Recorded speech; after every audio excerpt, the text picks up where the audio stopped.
You are now boarding Teleway 411, departing from the realm of brick and barbed wire. Next stop, inside the minds and lives locked away behind bars. Beware of the shifting airwaves as they may cause turbulence. Please stand clear of the evolving doors. Dispatching from the Telegraph and Broadway Terminal in Oakland, we transport the stories of queer artists in prison throughout the United States. Our conversations with people navigating the justice system work to shed light on the reality of life inside. My name is Casper, and I am the co-founder and host of Teleway 411, podcast produced by ABO Comics. The Teleway was invented because of the archaic routes required to navigate the prison system. The restrictions put in place require creative detours to reach our contributors inside. Communication is halted at the discretion of the prison and can leave our passengers feeling stranded. However, by using the Teleway to defy space and time, we're able to come together and traverse the lives that have been stalled indefinitely, while also giving them a push to move them forward. Our guest today is Ashley, a prison psychologist who works within the California Department of Corrections, also known as CDCR. Today, we're discussing the concept of rehabilitation and what it's like providing counseling within an overcrowded system. I'll let Ashley introduce herself. So I'm a licensed psychologist. I've been with CDCR for about 4 years now. I've worked primarily in one institution. I meet with 5, 6, 7, 8 clients a day, or patients as they refer to them in CDCR. That's a lot of clients. What does your schedule tend to look like? I see my patients 50 minutes. It's a 50-minute hour. After I'm done seeing them, I write a note. The bulk of the rest of the day is consulting with different clinicians, doing a lot of case management. I at least have agency as far as when I schedule my clients, as long as they are within their timeline. And I get to say how many people I see, how often I see them, what kind of interventions I'm doing. So mine tends to be very static. How is mental health care within the prison system structured? You've heard of the Coleman lawsuit? I haven't. So the Coleman lawsuit, I think it started in 1991. It was finalized in 1995. It's a federal lawsuit. Essentially, CDCR lost a lawsuit because the prisoners' rights were being violated because they weren't receiving adequate mental health treatment. And so now you have a bunch of lawyers dictating, you need to see these patients. This is how often you need to see them. This is what a lawyer thinks mental health treatment should look like. And so mental health dockets, which are their appointment cards, prioritize everything else. So if you're at work and you get a mental health docket, that's priority. If you miss your mental health docket, it could lead to a rules and violations report, an RVR, which is a disciplinary thing. It could either be counseling, administration, it could be serious. So my dockets always take priority, but I think my patients know me pretty well. Whenever they show up, I tend to see them anyway. It's like my one area of flexibility because it takes time and things get in the way of it. But yeah, they have to show up. What sort of disciplinary action do people face if they don't? It's like a counseling chrono, which is the lowest level. And that's only if the clinician chooses to do that. So I think a lot of times inmates or patients forget that if you misuse the mental health program, if you don't show up for your dockets, it's an obligation, right? If you come into the program, it's an obligation, it's part of your program. We can write you up, right? If you're disrespectful, if you keep missing your appointments, we can write you up. Clinicians don't tend to do that because it's a weird role for them to be in. A lot of clinicians don't feel comfortable toggling the line between being a humanistic mental health clinician and being very structured and holding people accountable, which is like an RBR. I've never had to do it, but I've had to have a lot of stern conversations with my patients. I imagine it's a really hard line to have to straddle between getting the trust of your patient and working with them on a consistent basis, and then also potentially having to issue them disciplinary action. But is most of this court ordered, or can people voluntarily sign up for your services?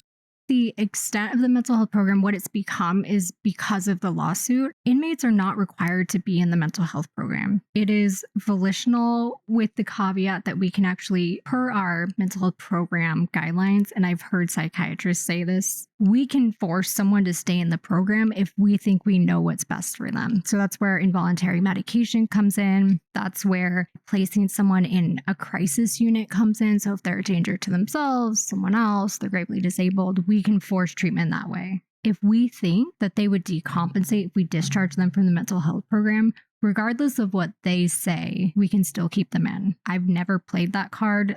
That's not my vibe. I think someone's mental health needs to be their choice and they need to volitionally be in that room with me. Otherwise, it doesn't work. You can't force someone to be different than how they want to be. Yeah, that's something we work a lot with, even in publishing, is that when you're thinking about prison reform or you're thinking about prison abolition or anything, there's this large gap between people who are willing and ready to accept help and people who are really like working towards changing their lives. That's sort of the want for them, like working towards bettering themselves for their families and their communities and stuff. And then people who are a little more adverse to that. So how do you reconcile that with a court-ordered treatment where it's like people who are mandated to receive services versus people who are voluntarily signing themselves up for it? A lot of what would be considered strictly mandatory is the medication component. So let's say someone has bipolar disorder, and when they are manic, they're very violent and they can't make adequate treatment decisions for themselves. That's where you'll see someone who's truly, quote unquote, forced into treatment. It's very difficult to toggle that line because if someone is mandated to take medications per the court, it has to be a court order, and I'm their clinician, it's very hard to build rapport because that client or that patient does not want to be there. They don't want to take medications. And so you have to see them on this roller coaster of how do I give into something that I know makes my life easier, knowing it's forced on me and knowing that I already have so little agency here.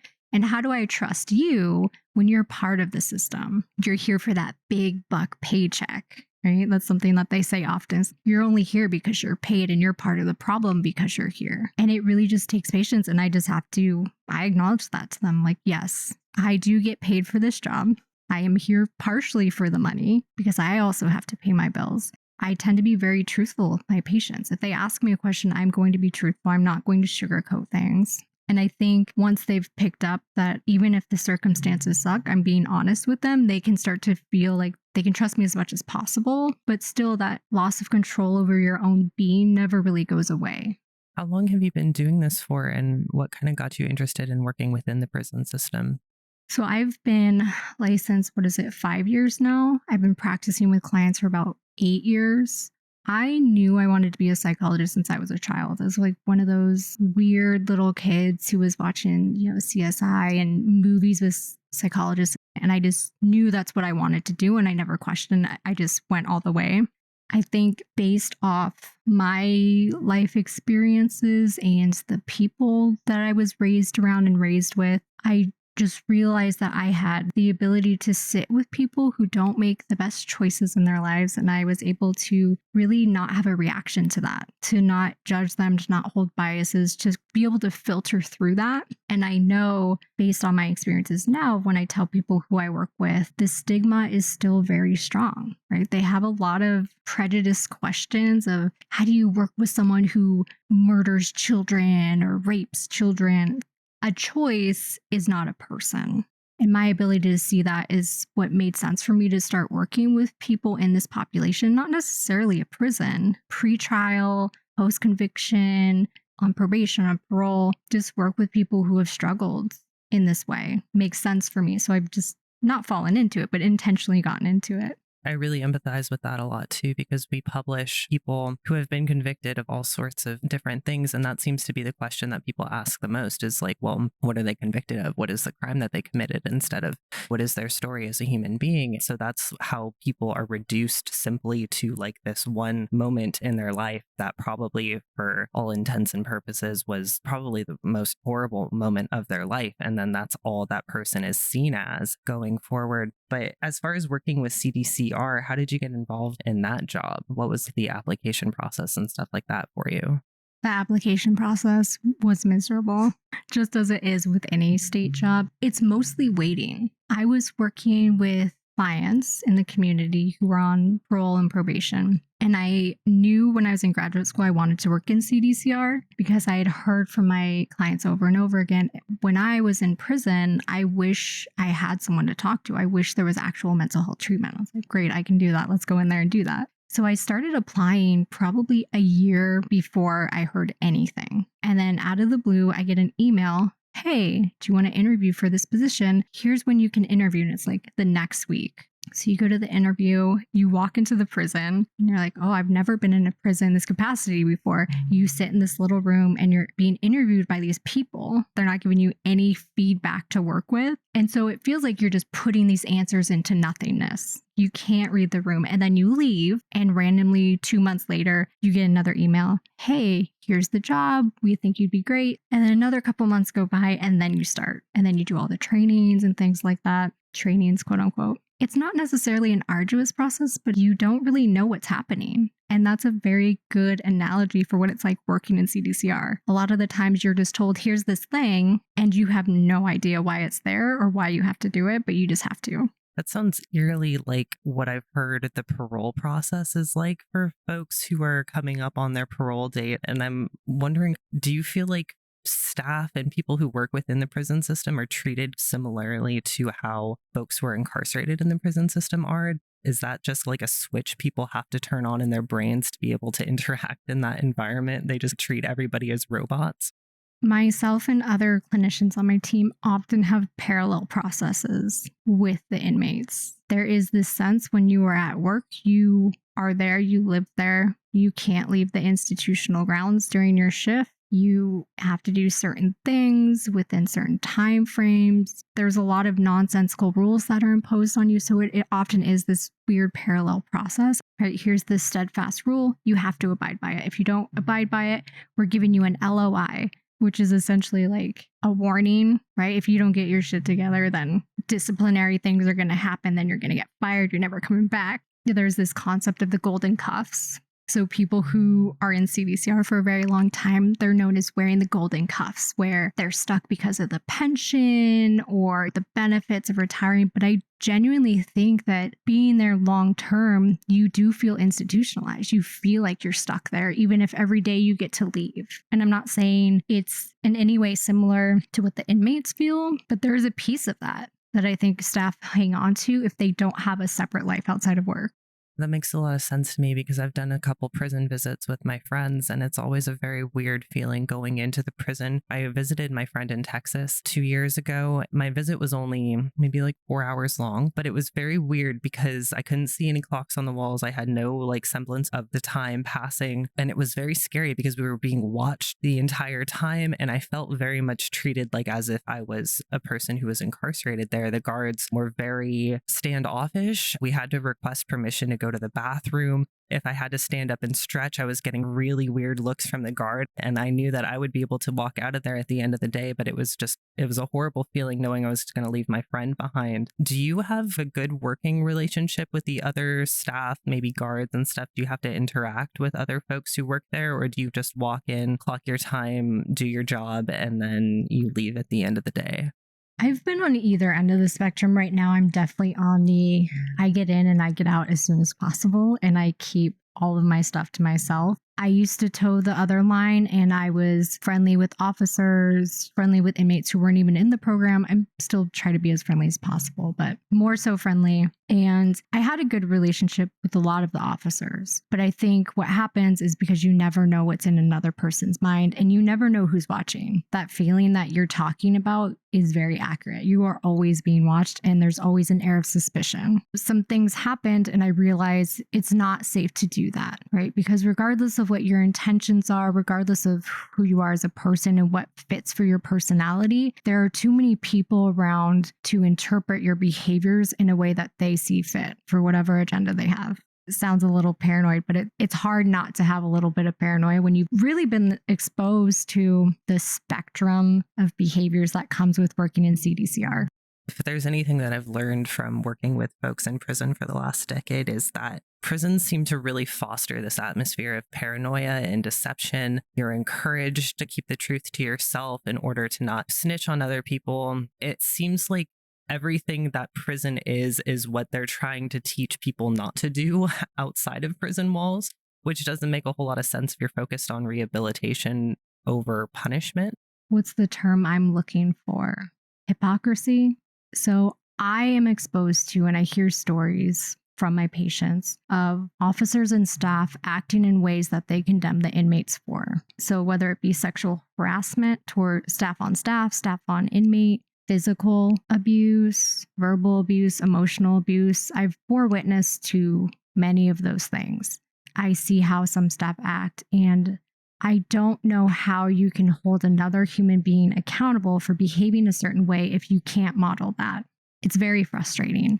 I had this experience when I worked in a high school where, I had this little client in front of me and I was like, don't worry, the world's not that bad. I'm going to teach you all the skills that you need. I'm going to help you with effective communication with your parents and being assertive. And they'd have all these skills. But when they went back out there, the world was not reflective of what they were putting out there. Right. So I teach my patients now, here's how you regulate your emotions, and here's how you learn distress tolerance and conflict resolution.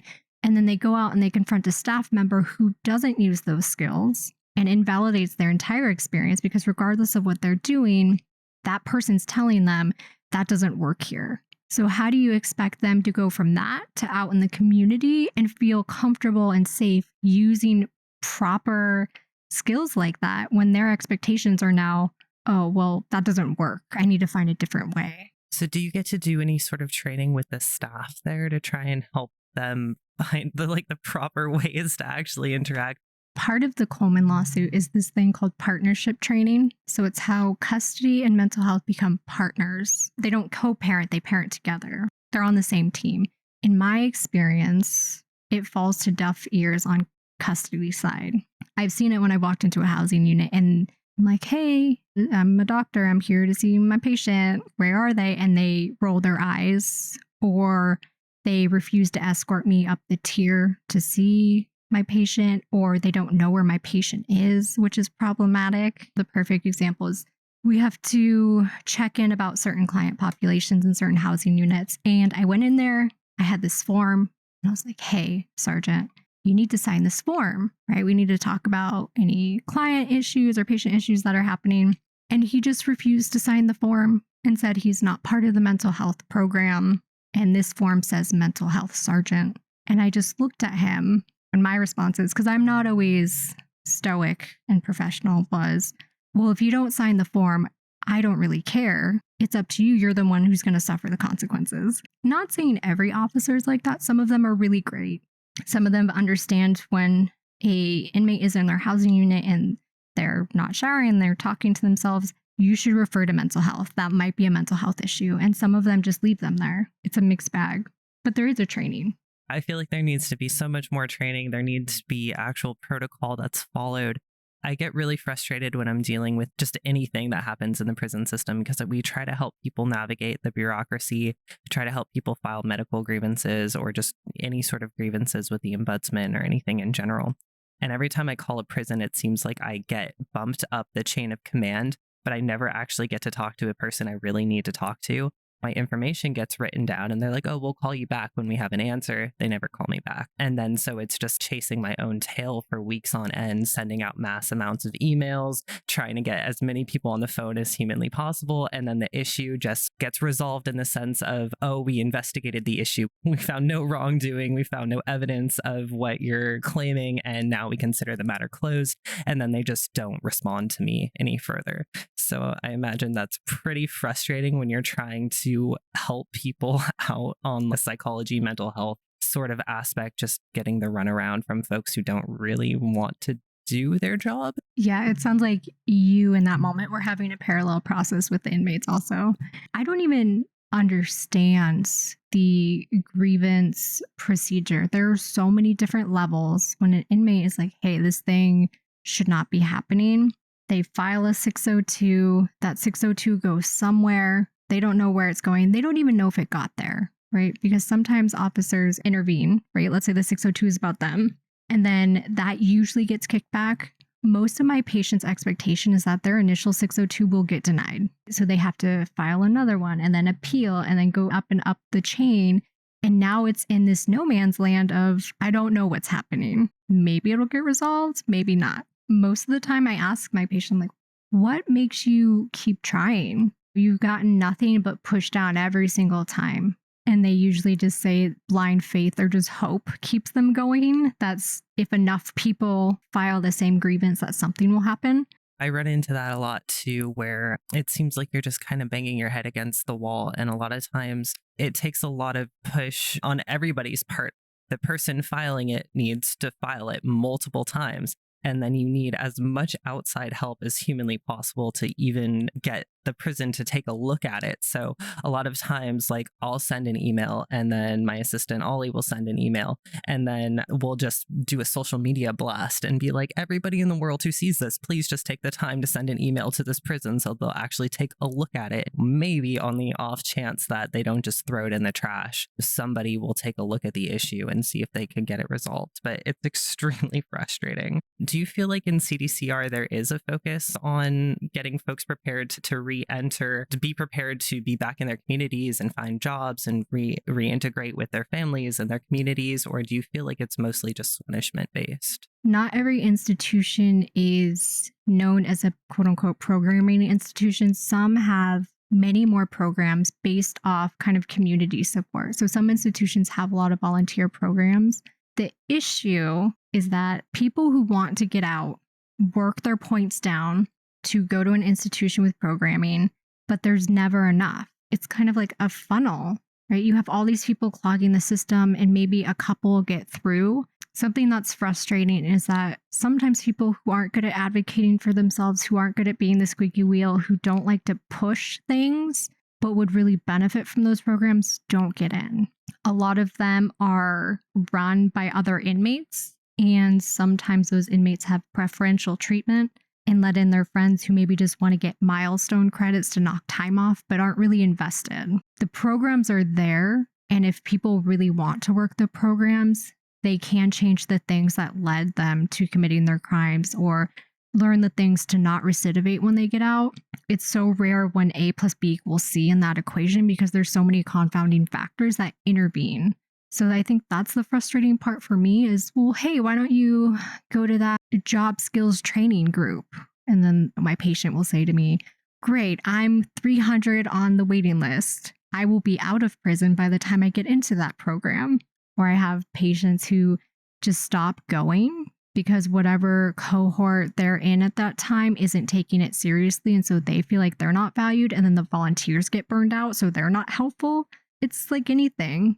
Too many people, not enough services, things get burned out. And it really takes a lot of diligence and resiliency from the patients who do make it through those programs to stick with it and withstand the consequences of it. And the prison you work at is pretty well known for having a ton of programs. But do you feel like even with that amount of help and the amount of people that are employed at your CDCR prison, that's enough? Or could it benefit from a lot more resources? It's not enough.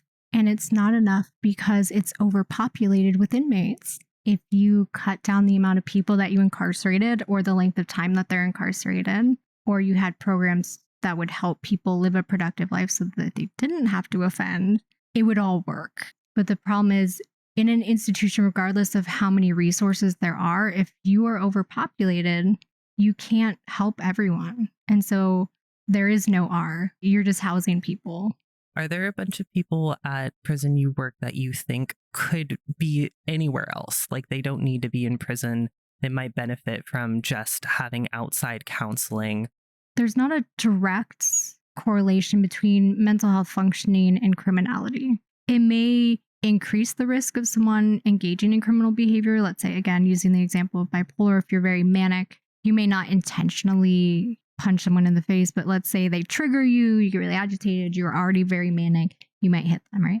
We could say that, hey, this person, if they are properly medicated and then they have an adequate mental health treatment team in the community, they would function. Putting them in prison is not going to be helpful for them. But the problem is what's the old adage? You can lead a horse to water, but you can't make it drink.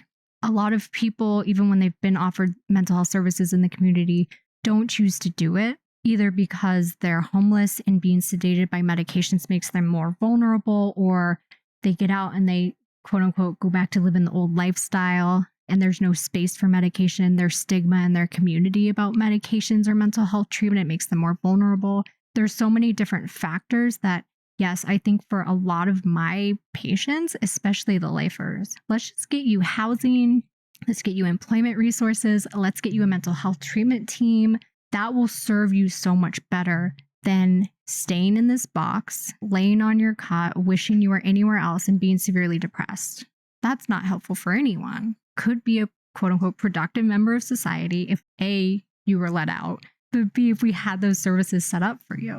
Yes, something that comes to mind is one of our contributors who got out of prison recently is his diagnosis is personality disorder, but he doesn't identify with that so much.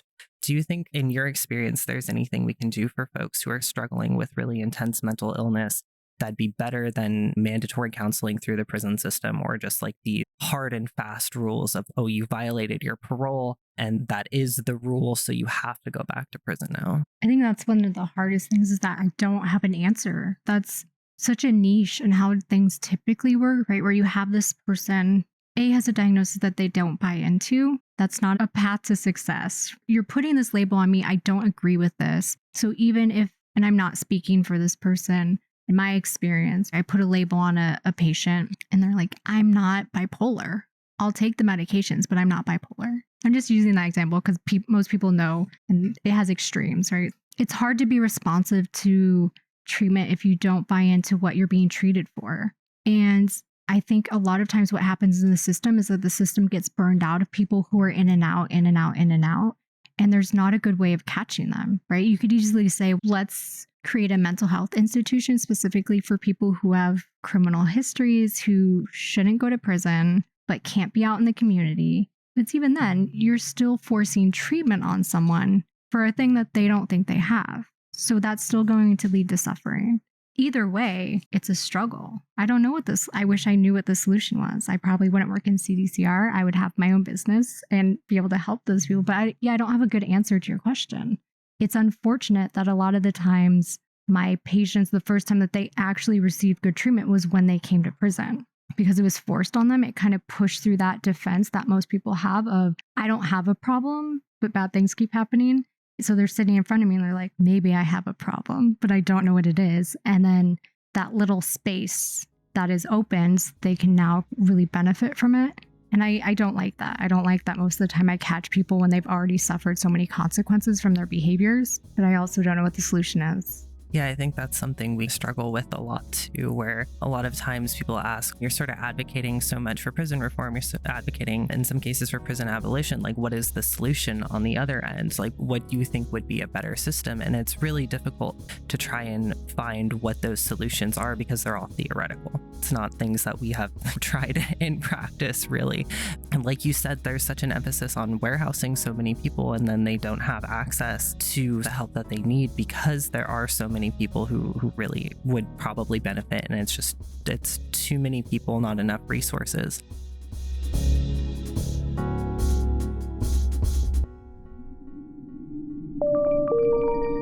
Teleway currently delayed for maintenance. Lack of resources will halt any operation. The same can be said for ABO. Every day, we work to provide assistance to our friends inside, but we're a very small team with very limited capacity. The greatest resource you could give us is your time. Volunteering with us could be as simple as scanning art and filing, or as involved as answering letters or marketing. Whatever your skill set, we can accommodate. Have any experience working with audio? Come join our podcast team. Love talking to new people? Start correspondence with our contributors. Have an interest in unique and meaningful art? Get your hands on hundreds of gorgeous pieces in our gallery. Get in touch at abocomics.com to see how you can become a volunteer today. That's abocomics.com.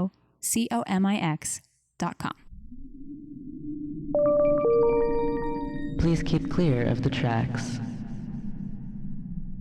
How many people work within the prison with you who are psychologists, who are in the mental health field, if you know? I'm going to do a rough guesstimate that there's 30 psychologists. A lot of clinical work is actually done by social workers. And so maybe 30 psychologists, 30 social workers, something like that. And then there's very few psychiatrists. It's very hard for CDCR to hold on to psychiatrists. So the ratio of patients to clinicians is very high, and it just keeps getting higher. And that's a big issue, right? Again, supply and demand. So they're actually chronically understaffed because of that. Yeah, we work with a lot of folks in Texas just because they have an insanely high prison population. And something that they're always struggling with is the turnover rate, where people just do not want that job. They get into the prison system and they see what it's really like and they go, this is not for me and I cannot handle it. The guards who do tend to stick around for the long haul, from what I've heard, and this is biased on the end of we work exclusively with people who are incarcerated in prisons, this might not be the perspective of the people who work within the system, is that the people who stick around for the long haul have maybe more of a tendency to like power and authority over people. And then they get their kicks, for lack of a better word, working within the prison system because they do have a sense of authority and control over human lives. Is that something that you've seen working within the prison system, or do you think that's more of a biased view on the side of folks who are incarcerated? I don't think it's a biased view, but I also don't think that there's a correlation between how long you've been in the prison system and more sadistic traits like that. There are some officers I've worked with that have been there longer than I've been alive and are genuinely good people. You see it, they're very empathic towards the inmates. They're as helpful as they can be, but they're still able to have those boundaries, which is really great. And then you see some of these younger officers come in and they are very sadistic. You can feel it when you talk to them. There's an air of, I don't like you because you're in mental health and you're in my wheelhouse and you're preventing me from doing what I want to do. There is a very much like, these are criminals. I'm going to punish them. That's my role, is to keep them in line however I see fit. It's kind of a mixed bag also because I don't have the inmates' experience of what they're like when I leave the room. So when I'm there, for the most part, they tend to be on the best behavior that they could possibly dig down and get to because they know someone's there who can hold them accountable that they can't really touch. They can't do anything to me. But the second I leave, they can be a completely different person and I'll never know that. There are definitely sadistic people. There are people there who are just there to retire and they do the best that they can. And then there's people there who genuinely want to make a good impression and be helpful to the inmates. It's good to hear that there are folks who are more on like the empathic side who are willing to stick out through all of the extreme difficulties I would imagine this job has in order to try and help people. So switching gears just a little bit, do you work with any queer or transgender prisoners in your practice? Do you have to do any sort of sensitivity training or learn specific ways to work with specific populations? As far as in CDCR, are there any trainings? I believe there's a memo. It's mostly for officers to use like the correct pronouns, to, be a human being. And so a lot of how I've learned to work in that population is just learning from my patients. So if I accidentally use the wrong terminology or I have a question, like I don't understand something that they're explaining, I just humbly say I'm ignorant to that. I don't know what you're talking about. Please inform me. Please teach me. But as far as in CDCR, there is no formal training about it. There's a transgender specialist that's supposed to be in every institution. There are people who try their best to advocate. A lot of the advocacy actually comes from the inmates themselves. I've worked with some very inspirational inmates who have just made it their life's mission to change everything from the bottom up. Things as important as what kind of packages you have available to you, shower times for transgender inmates being separate from that of the rest of the inmates, which is very critical. Housing is different. If you are someone who identifies as transgender, you're like closer to the officer's tier. You're all on the same level. You have access to more support, theoretically. Are there specific issues that trans prisoners within CDCR have to deal with that you don't see so much with folks who don't identify that way? Well, there's two things. I think there's an inherent vulnerability that my patients speak to me of where I don't really know where I fit in. I'm transitioning to be a woman. That's who I am, but they won't let me. I'm stuck somewhere in the gender reassignment process, but I can't go to a women's institution until I fully transitioned in that way. Or I have patients who say, I'm not going to do that transition, but I don't belong here. I feel vulnerable. I'm with a another person in my cell who is predatory or just scares me. I feel unsafe. There's a lot of sexual victimization that happens whether or not people speak about it. Sometimes what happens is also a lot of transactional things that happen. And so I've had patients who've really said the only way to get through, because I don't have any support on the outside, is to really just use myself as currency. And that's very unsafe. That puts you in a very vulnerable position. But I can't say that. I don't feel like it's my position to say that, where it's you've learned how to navigate things in the best way that you've learned how.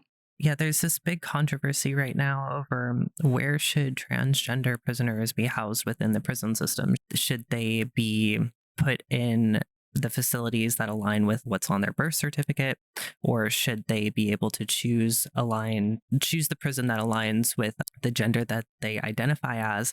And that's something we get a lot of questions on as well. And it seems like people are really mixed on this within the prison system. So I've talked with some trans women who really want to be housed in women's facilities, and they think that would be very affirming for them. And then I've talked with some trans women who are like dead set against going to women's prisons for just like a variety of reasons, whether that be they are attracted to the people who are in men's facilities, so they would prefer to stay there, or they are in a relationship with somebody, or even some stuff like safety reasons, like where they just think that the prejudice that they'll face from cisgender women in women's prisons would be worse than the prejudice they face in men's prisons. Is that something that's come up with any of your clients? That's definitely something that's come up even more recently, where I had a patient say, for the longest time, I didn't want to do the gender reassignment surgery because I knew as soon as I did, they would ship me to a women's prison, and I didn't feel like I would be welcomed. And I think they were saying something along the lines that they had like meet and confer or something with some advocates in the women's prison, and just how welcoming they were and how that really changed their perspective. That definitely comes up. I'm trying to come at it from CDCR's perspective. That is a very wobbly decision for them to make either way, because the fact of the matter is that there are people in the prison system who are predatory and who have been known to say that they're transgender to get those rights or to get into that circle and be a predator and take advantage of them. And that's a big risk for CDCR. So I understand from a legal perspective that how are they really going to know? And it's unfortunate that it's an example of it just takes one person to ruin it. That's something I know the Central California Women's Facility is dealing with right now. And that gets really tricky when you're trying to legislate issues of this magnitude, because like you said, there are sometimes people who are going to try and take advantage of a system that's put in place with the best of intentions. So at CCWF, there were a group of, I think, 3 registered gang members who claimed to be transgender women who then got moved to the women's facility. And these were people who were not on hormones. They had not taken any sort of medical steps to transition, and they were placed into like a vulnerable women's section of the facility. From what I've heard from the women who are incarcerated there is that now CCWF is facing a lawsuit because there was a sexual assault case from one of the people who was moved there. So it gets really hard when you're working with the legislation on this, because I think that the intentions are like, yes, we want to make, this sounds ridiculous, we want to make prisons safer for transgender people. But it's like when you're actually doing that in practice, things fall through the cracks. There's situations that you're not going to anticipate that will come up. And then with society changing as quickly as it's changing and rules around that changing just as quickly, you're going to have unexpected outcomes for things. Do you have a personal opinion on what you think would be the best route for transgender prisoners, whether that be placing them in what's done right now is a lot of times solitary housing for their benefit, but that in essence is even considered torture in a lot of cases? I haven't been able to come up with a good solution to it. So I don't know if in working with a lot of trans folks and hearing their perspectives, you've come to any sort of conclusions. This is another question that I don't have a definitive answer for. But I think what I hear more often than not is I just want to find a place where I feel like I belong and I feel like I'm okay. And whether that be in a men's institution or a women's institution, I just want to find people that I feel safe with. If you want anything to change in CDCR, it takes a lawsuit. My fear and my concern is that the lawsuits that would happen in this process mean that there are going to be victims, whether it be emotional or physical or sexual. Putting people in administrative segregation, even if it's for non-disciplinary reasons, is extremely detrimental. The suicide rates are higher. You're isolating people who, from my experience, just want a community, right? So you're saying, you don't really belong anywhere. We're going to put you in ADSEC. That is not helpful at all. That's not a solution. That's a temporary fix. That's putting someone in the back corner so you don't have to hear them advocate for themselves anymore. That's something I've heard so many times from so many people. The lawsuit thing, if anything is going to change, it takes a lawsuit. But trying to do that from within the prison system is next to impossible. I have a lot of friends who have been trying to get their cases heard for decades and have not had any sort of luck. So, like you said, on this long enough timeline, unfortunately, there are going to be people who are victims of whatever sort of legislation we have. Some people are going to just take advantage of the system, and it takes a long time to figure out what the correct answer is there. So it's unfortunate to hear, but I am glad that there are some people on the inside who have people like you to talk to. I mean, this is even more evidence that we need to stop putting as many people in prison. It's not a system that is built to be adaptable to what's happening in society. That's a problem. What is this setting like? Do you have an office, or do you have a specific part of the prison that people come to do therapy sessions with you? And what is sort of the safety protocol for you? There's always an office available. If you ever get a patient who just straight up refuses their appointment, you have to go self-rent to see them, which is non-confidential, and it's always very awkward. As far as safety protocols, I have a whistle. So if something happens, I blow my whistle, which is difficult when you're wearing a mask. There are little things that beep and then notify custody that you're in crisis.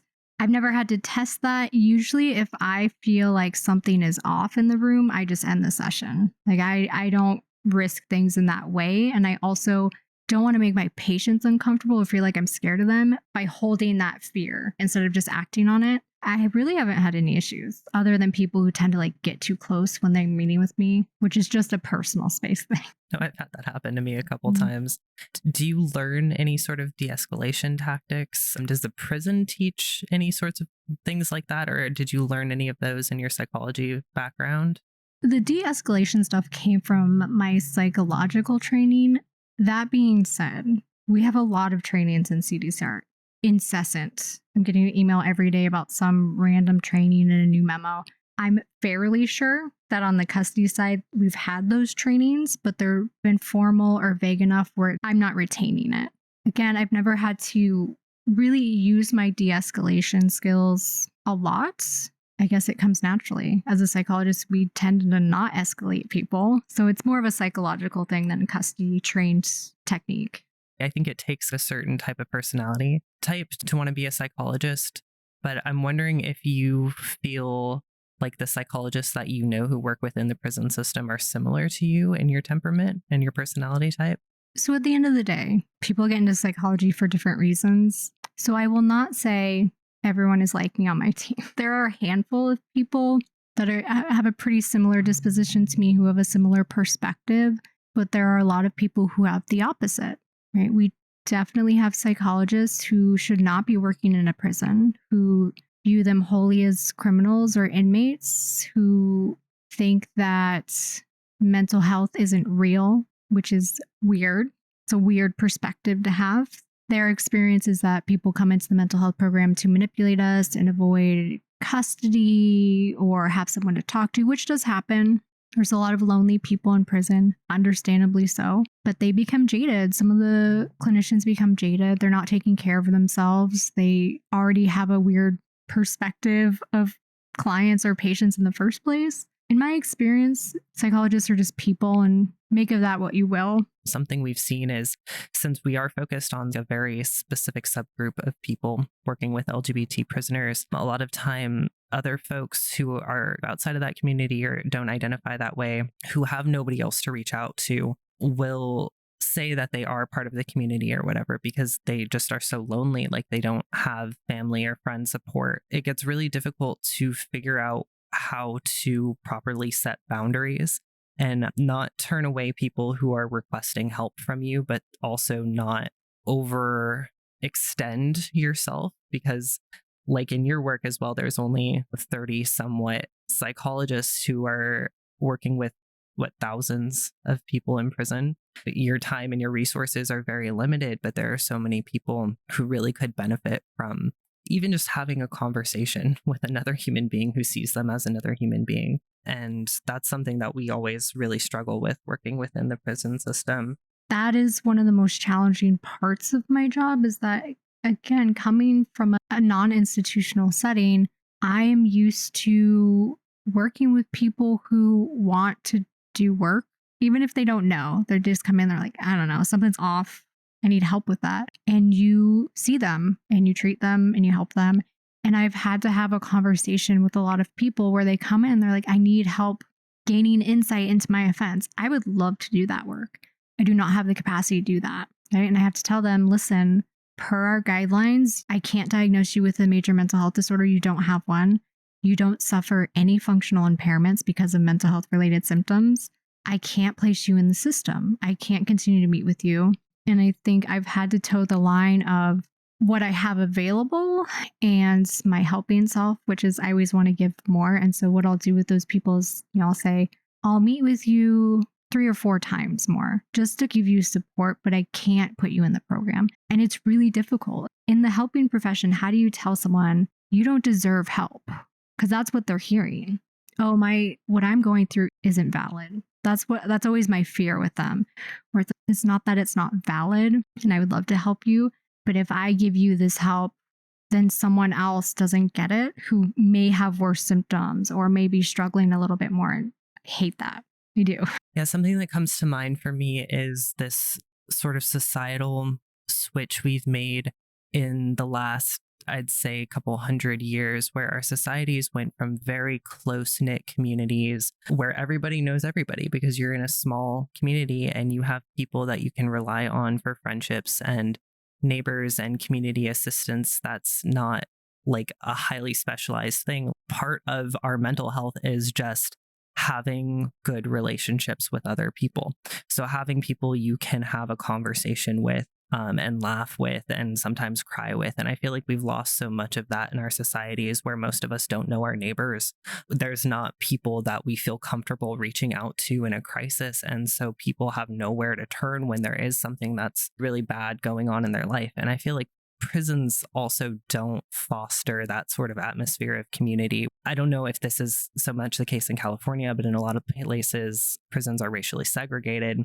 People are not encouraged to interact with each other and build friendships. They're definitely discouraged from building relationships with each other, like intimate relationships. Those are even criminalized within the prison system. Do you think a lot of the issues that you see that are not diagnosable mental illnesses, these people could benefit from just having like stronger interpersonal relationships?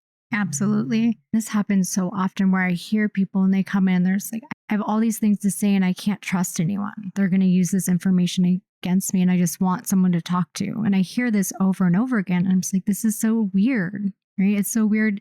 You're surrounded by people, but you have no one to talk to.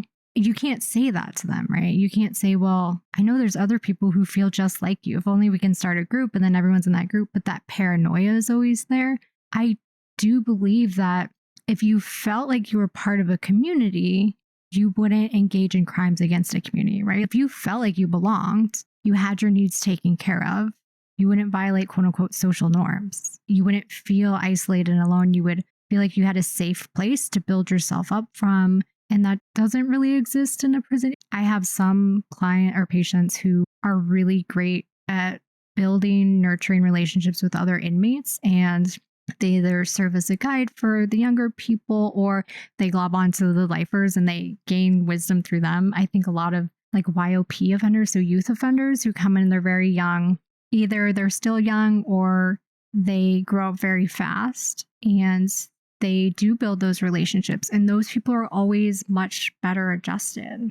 Their depression is less severe. Their anxiety is less severe. It really is that closeness that you're talking about. Feeling like you belong is just naturally healing for general mental health disorders. I think that especially with the rise in our interest in the prison system and all of the media and stuff, people who are going into the prison system for the first time view it as a very like predatory, very punitive based thing that they have to prepare themselves mentally to be on their own. Nobody is going to have their back. They're not going to be able to find community or friendship or anything like that on the inside. When we're thinking about recidivism and curbing crime rates, if people are only operating on the fear of going to prison as a deterrent for not committing whatever crime, it's obviously not working. We've got an insane amount of people in the prison system, so obviously the fear of going to prison is not working as a deterrent to our crime rates. Is there anything you can think of as far as like a societal mental switch that we could make to strengthen communities where we're not just focused on, we'll just throw people in prison and that'll solve the problem? As a psychologist, do you think there's anything we can do to rebuild the trust in our communities and get to know each other again? It's such a cyclical problem. First of all, socioeconomic class, right? You have the very rich people, and then you have the poor middle class, and then you have the very poor people.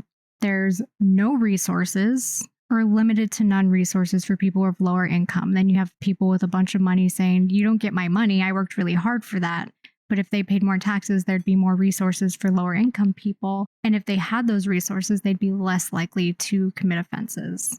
This is true in San Francisco, at least when I worked in San Francisco, where let's say the Bayview district is known for being super dangerous. That's where all the gang people are. No one wanted to go there. When I told people like, yeah, I work in the Bayview, I'm doing X, Y, and Z, they'd be like, oh, I'm never going to the Bayview. It's too dangerous. I was like, well, it wouldn't be dangerous if we put resources there and we helped people out of poverty and we helped them stigmatize mental illness less so that people could get adequate care. It would help if you reached out your hands a little bit to treat other people like a human being so that they felt like we were on the same page. But people don't do that. I could get into why people are othering each other, especially in an individualistic society, right? It's every person for themselves.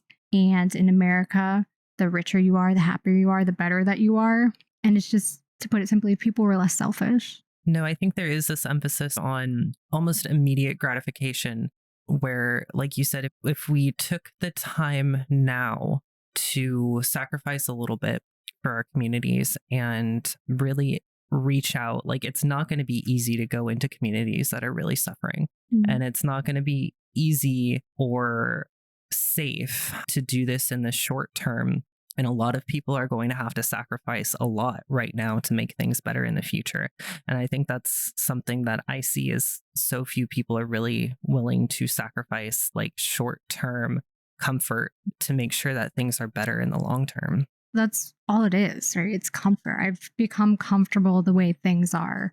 And that's even true for people who are struggling. Your brain is so adaptable. It's very smart in that way, but it's also very stupid. It doesn't choose what it adapts to. So even if you spent your whole life suffering, that is normal to you. Even if you spent your whole life being happy and successful, that's what's normal to you. It's so difficult and uncomfortable for people to step outside of that. If you're going to acknowledge another human being that you've always othered and let in their suffering or their difficulties, that challenges your status quo. And how does that sit with you? Can you adapt to that? And if you can't, you're always going to push against that. How do you deal with the difficulties of your job and not bringing that into your home life or into your interactions with people outside of the prison system? I'm laughing because it's usually people ask me that question and they're talking about the inmates. How do you deal with your patients' stories of their trauma and the things that happen to them when they're in prison? I can manage that. That stuff never bleeds through. I've always had a very good way of compartmentalizing. It's being an employee for CDCR that really seeps into my skin. I'm not perfect. I teach my patients more skills than I use myself, and it does seep in and it bleeds out in different ways. I take a lot of me being a staff member home, which is very frustrating. It's consuming. It really is. And it goes back to that feeling of being institutionalized where I can't shake it. A lot of people say, when you walk out of the gates, you just leave it with you. That's not always effing possible. it's like a smell that just sits with you. I get the same question a lot, and I'm pretty good at this point at compartmentalizing them as well and letting them go. I usually refer to it as like turning the pages of a book, where it's sometimes you have to let it sit with you for a little while to do the best you can to try and help folks, but then you have to be able to release that and let it go to continue to live your life. But the hardest part for me is dealing with the knowledge of how little is being done on the behalf of people who are in the care of the prison system, where it really just seems like intentional neglect or at times even intentional abuse just to inflict suffering on people that some folks think deserve it because they are incarcerated, of sometimes admittedly very horrific things that people have done to one another. And it's hard to reconcile that, where I've considered working within the prison system myself on many occasions, and even just working with folks who are incarcerated through mail and through phone calls and on rare occasions, prison visits and stuff. Sometimes that does come home with me, and it's very difficult to let that go. It has become, in essence, kind of my entire life, even though it's I guess a job, but it definitely creeps in when you don't want it to in rare moments. So I wonder if you've developed anything as a psychologist, any sort of coping mechanisms for people who are involved in advocacy or who are involved in this kind of work, so that they can help let some of that energy go at the end of the day. So something that I do is this is going to sound counterproductive, but I get angry about things a lot, and then I vent about it, or I do something with that and then I let it go. Anger tends to be a motivating emotion, where being what I really am, which is very frustrated and sad and helpless a lot of the times when I see things happen or I hear about things, it's demotivating, right? It makes you want to curl up on the couch and just numbly stare at the wall. So I'm often very angry and frustrated about things, and then I vent to my coworkers and I complain to managers and supervisors. Not that it shifts anything, but I want them to be aware that I think this is wrong and this needs to be fixed. We need to work on this. I feel like you're in more of a helping role than I am. I always tell people in those positions that if you are going to be the tool that helps other people better themselves, whatever that looks like, you have to keep yourself sharp. Part of doing your job is taking care of yourself, because the second you burn out, you cannot do your job. And then what is it all for? So taking care of yourself is part of your job. And you have to be able to section off that time, whether it be 15 minutes or an hour, whatever it is. If it's staring at the wall, if it's meditating, it's playing video games, whatever, drawing, you have to put that into your schedule and stick to it and hold yourself accountable. And it's always good. And it's also good for modeling, right? Because if you can't use it, how do you expect other people around you to use it? And again, this is another example of me giving advice that I don't take myself, but that's what I tell people. Yeah, psychologists make the worst patients.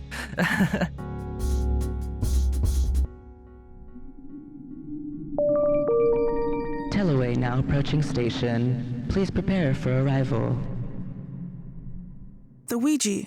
Is it a simple novelty item, or is there a more sinister side of it as well? From prolific writer Jefferson Borba de Souza comes Dark Matters and Prophecy, Secrets of the Ouija Board, an incredible compilation of evidence suggesting a deep history of the U.S. government's involvement in paranormal experimentation. Jefferson was contracted as a consultant on black-budget projects by the U.S. government in the 80s and 90s. He was then incarcerated by that same government for over 2 decades. After his release in 2020, Jefferson has struggled to survive his deportation to a country with which he has virtually no ties. He experiences day-to-day food insecurity, having to ration his insulin, and lack of work due to the pandemic. By purchasing his book, you are providing desperately needed assistance to an individual who has little to no resources to support themselves. Head to abocomics.com, that's ABOCOMIX, to buy Dark Matters and Prophecy, Secrets of the Ouija Board. And be sure to check out Jefferson's website, Nowhere Repository, for more information. That's KNOWHEREPOSITORY.com. Thank you. Tellaway preparing to depart. Do you think there was anything about your job that if you could change it, you would be able to, for the better of the people who work there and for the better of the people who are incarcerated there? Let me take a step back and explain in CDCR how the mental health program is structured. So there's GP, general population, which is considered a level of care per the mental health program. There's triple CMS, which is the lowest level. Then there's EOP, which is the highest level you can get to before you're kicked to crisis bed. And then there's PIP, ICF after that. There's no intermediary between triple CMS, which is once every 90 days, and EOP, which is once a week. The problem is I come from outpatient, right? Like a classic psychologist who meets with their clients once a week, however long that takes, right? A year, 2 years, 6 months, whatever. Every 90 days is not therapy. That's not therapeutic. That's a check-in. It's very frustrating for me. That is what essentially comes up when you say my caseload is too high and they say, what are you talking about? You only meet with people every 90 days. What happens is that I overbook my schedule, and really the best I can do right now is once a month. There are some patients who I do see more often than that because I'm human. Not that I have favorites, but they're doing the work, right? So I want to carry through with them. But that comes out of my mental health pocket. I'm the one who pays for that at the end of the day because I'm seeing so many clients or I'm doing so much paperwork and the caseload just keep going up. So when the program was created, they said this one clinician can be responsible for this many patients. So at the highest, I think my caseload was up to 120. Right now, it is much lower.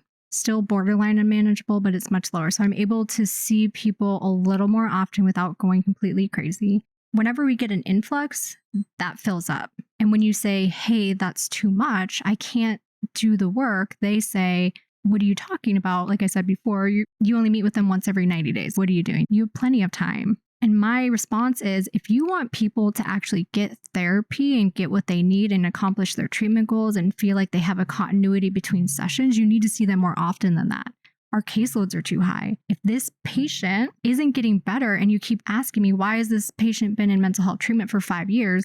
My answer is going to be because I can only see him 4 times a year, which is crazy making. So there needs to be an intermediate. There are some people who genuinely just need medications. Patients who have schizophrenia, they're not interested in therapy for the most part. Some of them are, and they're great, but mostly it's just medications. I can understand once every 90 days for that person. But for the patient who has major depressive disorder, passive suicidal ideation, medication's not going to cut it, and they also don't want to be on medications their whole life. How do you expect me to accomplish that in 4 times a year? So I've heard, and this is all just hearsay, that drugs are making the rounds again. Like there's K2 coming into the prison system. Have you seen any evidence of that? Do you ever interact with patients who are clearly intoxicated on anything that they probably should not be? I'm laughing because the rate of substance use disorders is double that of someone with mental illness, of the prevalence of mental illness in an institution. So let's say in one institution, 26% of the population is in the mental health program. They have any form of mental illness or severe mental illness. Double that, 2/3 of the inmate population tend to have substance use issues or disorder.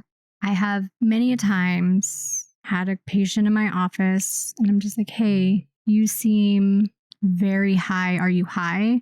And then they look at me and they say, no, of course not. And meanwhile, they're standing and sitting and standing and sitting and they're hyperverbal. And I just have to say, okay, let's try this again next week. I'm going to reschedule you. Please try to show up sober. It's not my place to stop anyone from using substances. As an adult, that's their decision, even if it's illegal. You're not supposed to be using in prison, clearly.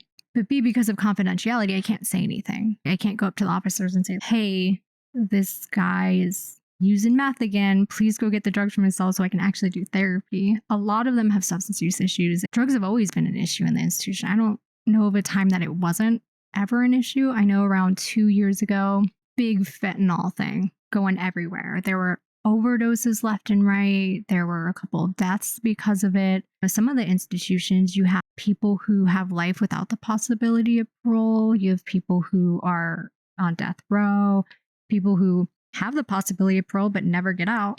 So their incidence of substance use is much higher. Overdose is much higher. It's a huge problem. That's something that I've heard from so many people that we work with is when you're a lifer or when you're looking at a 30, 40 year set off of your sentence, there's almost nothing to do except for engage in some sort of escapism. So some people turn to art, some people turn to religion, some people turn to drugs. Unfortunately, it seems really easy to access a lot of different drugs within the prison system, which it's very much against the rules. But I'm wondering if you have any sort of suspicions on how drugs get into the prison system. Anyway, staff, free staff, so volunteers, medical staff, mental health staff, custody, visitation, mail, drones. If there is a way into the prison, there will be a drug on that thing to get into the prison. I've had some patients say it's harder to get drugs on the street than it is in this prison. It's so hard for some of them to stay sober. And we have substance use programs, so replacement therapy like Suboxone, methadone. Sometimes the person will start selling their Suboxone and methadone, and then you have another person who's now somehow addicted to Suboxone. They keep getting it from this other person, and then they're having issues. So it's like we've introduced this substance use treatment program, but now some people are starting to misuse it. And it always runs the risk of what happens to the program because CDCR's tendency is, well, this one person misused it, we're going to get rid of it. So it's difficult. What do you do? And even in the substance use program, you have people who are using substances or misusing the program. It's like I had this conversation with someone the other day. They were commenting on one of my patients who is just not going to stop using. And I had a conversation with them and I said, listen, you cannot force someone to be sober. Let me ask you this. If you were in prison and you had a 200-year sentence, all your family cut you off, you were severely depressed and you were sitting in a cell all day by yourself, what would keep you from using? What would it take for you to make the decision to stay sober? I'm not saying it's impossible, but you have to empathize a little bit to understand all of the different barriers. You can't force them to be sober. You have to give them a reason to be sober. People seem to look down upon folks who are engaging in that activity or that lifestyle, but interacting with people on a day-to-day basis and hearing the very highly regimented, highly structured lack of control of their own life and the lack of things that they are even allowed to do, whether that be having personal or romantic relationships with people, whether that be the kind of activities that they're allowed to do, the movies they're allowed to watch, the music they're allowed to listen to. There's just this complete lack of control over every aspect of a person's life. Not even allowed to go to the bathroom without permission. I can't say very many people in those same circumstances would want to engage in some sort of escapism. So I think it's really important to have the empathy for people who are going through that kind of stuff. Is there anything that we can do as people who exist on the outside to be more empathetic to folks on the inside? Is there anything you might be able to share about what folks are going through inside prison system just to give us a better understanding of what their lives might be like? It's really challenging. It's asking a lot of people in the community to have empathy because they don't sit in the room with these patients like I do. They don't sit in the room and they don't see this person and they don't hear the stories and they don't see the emotions on their face and they don't see the behaviors that happen when they start to decompensate or struggle, and they don't understand their stories. No one, for the most part. There are definitely outliers to any spectrum. I genuinely don't think that 99.9% of my patients woke up one day and they're like, you know what? I'm just going to go shoot someone in the face. That's not what happened. That's never what happened. There's so much context. And I think people like to see things in black and white and they like to villainize people and they like to other people because they don't want to see that aspect of themselves. I think people forget anyone outside, hanging out in the sun, living their life, has the capacity to do any of the things that any of my patients have done. It's just about what flips on that switch. I have the capacity for great darkness. Those things just haven't been switched on. A series of events haven't lined up where this thing has happened. And people don't want to see that. I think that is most prominent when it comes to sex offenses, right? People don't want to see that you too have the capacity to have done this, whether it be rape or child molestation or voyeurism or exhibitionism. You are still a person, you have the capacity to do that, but people don't want to look at that. So most sex offenders are stigmatized and they're othered and they're put in a corner and no one wants to look at them because we don't want to acknowledge that we have the capacity to do that. It's much easier for us to relate to people who've murdered someone. Have you ever been in traffic and that person cut you off in their decked out Tesla and you're driving your crappy little used car and you're like, you know what, buddy? I'm going to let you hit me and your car's going to get dinged, right? You feel that rage, right? You watch these shows and murders are sometimes glorified. Oh, what's the next serial killer movie? But when it comes to other offenses, absolutely not. Those people are trash. They're terrible. Get rid of them. Some people just need to get over themselves. Like, you are not this pious creature who is incapable of ever doing anything wrong. I had this conversation with my mom pretty recently, and she goes into hyper mom mode when I talk about the prison system, and she worries for my safety a whole lot. And a question she had for me was, do you understand when people tell you like the crimes that they have committed and like the horrible things that they've done, does it make any sense to you? And my answer was yes, every time. When people tell me their stories and they tell me in detail what happened, yes, it makes sense. It's not as black and white as people want to think. Like you said, somebody just woke up one day and had the grand idea, I'm going to go hurt somebody. There's these series of circumstances that, and a lot of times lead up from years, decades prior of your timeline, your personal history all contributes to this other moment in time where things tend to happen very quickly. People aren't always thinking to the best of their ability in the moment. A lot of times, like fight or flight comes into things. There's just like a very complex set of circumstances that all contributed to this one moment in time where something horrible happened. And I think a lot of times as humans, we're trying to rationalize where we sit apart from the person who did something that we would like to think we're not capable of. But like you said, we're all capable of these dark moments in time if we are in the right circumstances. And I think that's really important to remember and to sit with when you're thinking about how do we make sure these sorts of things don't continue to happen, and how do we offer people help to make sure that they don't, instead of just saying this person's irredeemable, they committed something so atrocious that they should never be allowed to exist within our society. Do you feel like there's any sort of common thread that you can find? Every person's unique. Every person's got their own individual set of circumstances and identities and stuff. But have you found any sort of common thread in the folks that you work with, as far as if there's trauma in their background, if they come from specific sort of socioeconomic backgrounds or anything like that? I don't think it would surprise anyone that, again, 99.9% of the patients that I've had or inmates that I've interacted with have suffered trauma of various kinds. And trauma is subjective, right? It's all about an event that you carry with you and it impacts you in some way, whether it be your father leaving, your mother dying, your sister abusing you, X, Y, and Z. It changes the way you perceive things, right? When you experience trauma, your whole life is seen through these glasses that are now colored different. Your brain is hardwired different. You behave differently. People oftentimes forget to take that into account. I have a lot of patients who will come in and I'll say, hey, so what was going on before you got to this point? What kind of life were you living? What are the things that you've gone through? And a lot of them don't even understand that they have trauma, right? Because what happens is they suffer trauma. Their brain develops in that way to respond to the trauma. They perceive things differently. It's normal for them.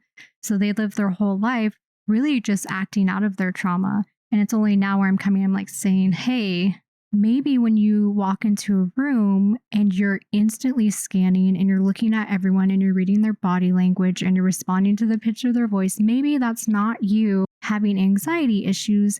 Maybe that's your brain trying to protect itself.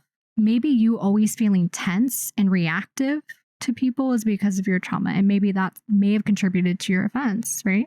Walking down a street late at night, you already have a gun on you because you never left the house without a gun because you didn't feel safe. A noise was made and there was someone across the street and you reactively used the gun. Trauma is a huge component of it. Also substance use, but substance use is usually secondary to something else. I had an experience with another staff member who essentially said that anything that this patient was presenting with was because of the substance use.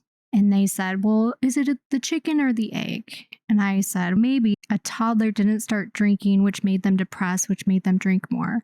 Maybe something precipitated the substance use. So that's usually how it goes, right? It's very rare to find someone who had the white picket fence family, no issues, start using methamphetamines, gave up everything in their life, and then decided to start committing crime.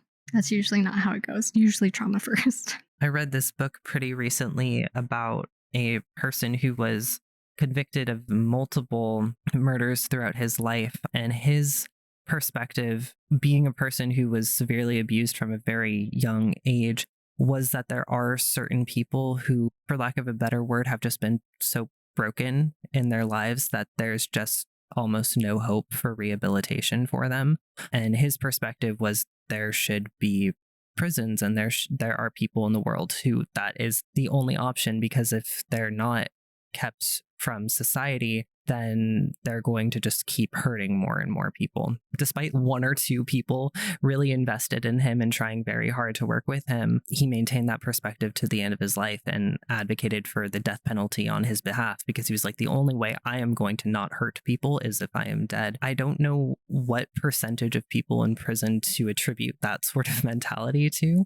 This is a very complex issue, but I don't know what amount of people in prison really do not need to be there, and what amount of people in prison we can really work with, and what amount do not want help, do not want to change. Is that an issue that you grapple with? It is definitely an issue that's just inherent in being a psychologist. You come to me, you have a problem, you either want to change or you don't. I run a couple of groups, and someone asked me, how many of your patients recidivate? And it completely varies year to year. But I said, I don't know the answer, but I do know this.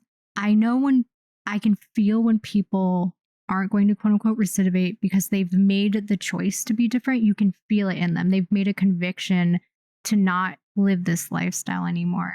And you can feel that as a psychologist. You can feel when someone is open and receptive to what you're saying, even if they're like arguing with you. That's not true. No way. I don't distort my perception. They come back a week later, like, well, actually, yeah, I do that. I've come across patients who don't want help. They want someone to, as my old supervisor used to say, don't let anyone come into your room, just throw up, feel better, leave, and then come back and do the same thing, which is essentially they're just using me to absorb all of the bad things that are in them, not wanting to change anything, but just wanting to displace it onto another person.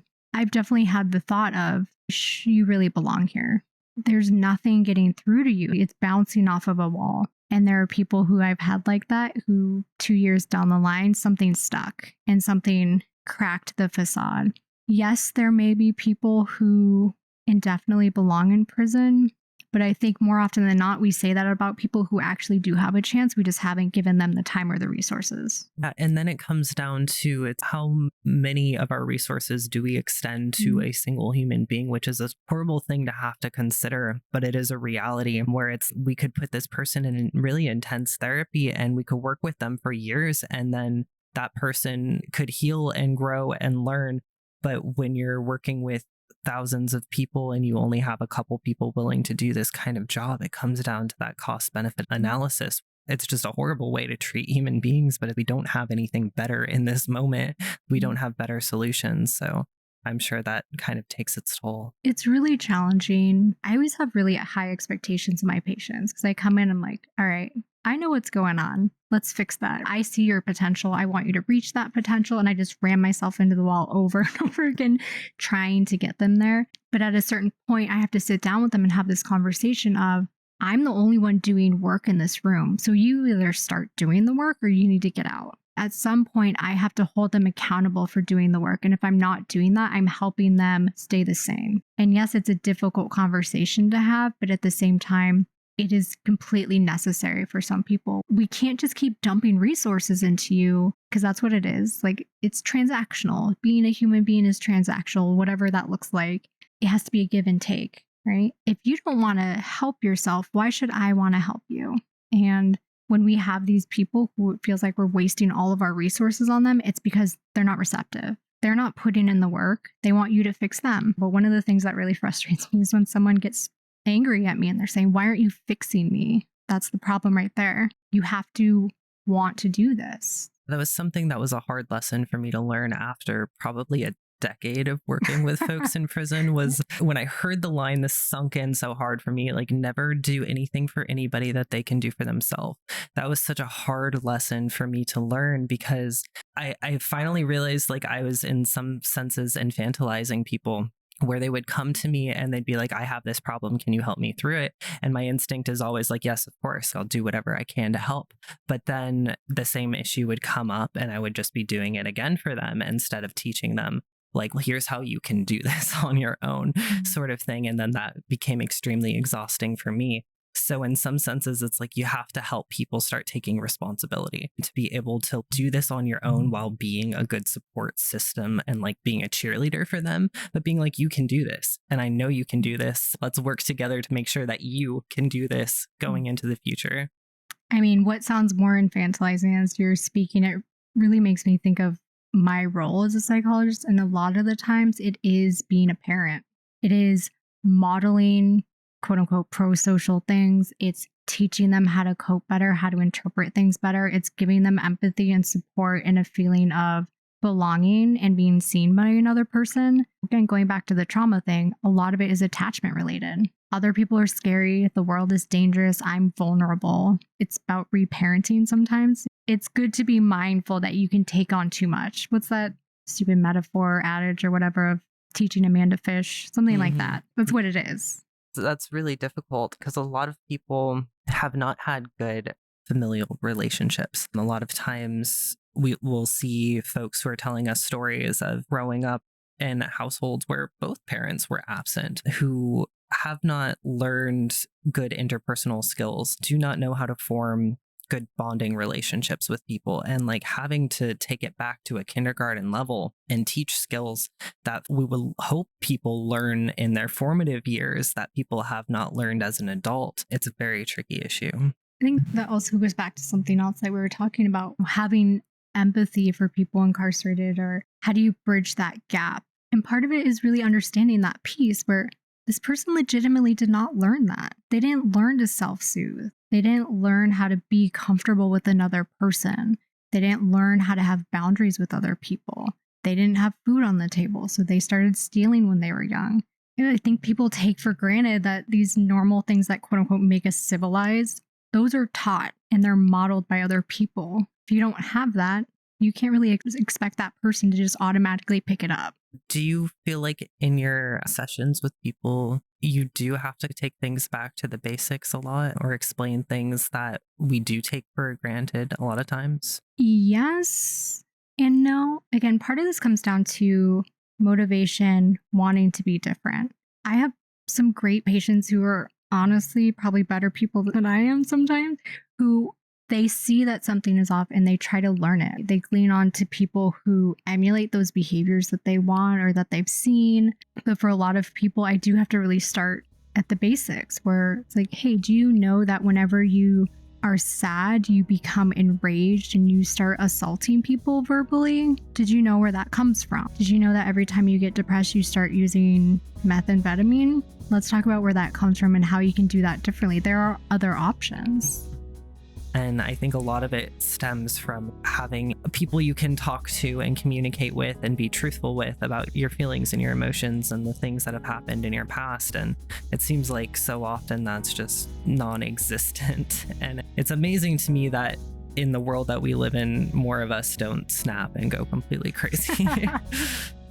I feel like this was an amazing conversation. And thank you so much for coming in and doing this with us. You're welcome.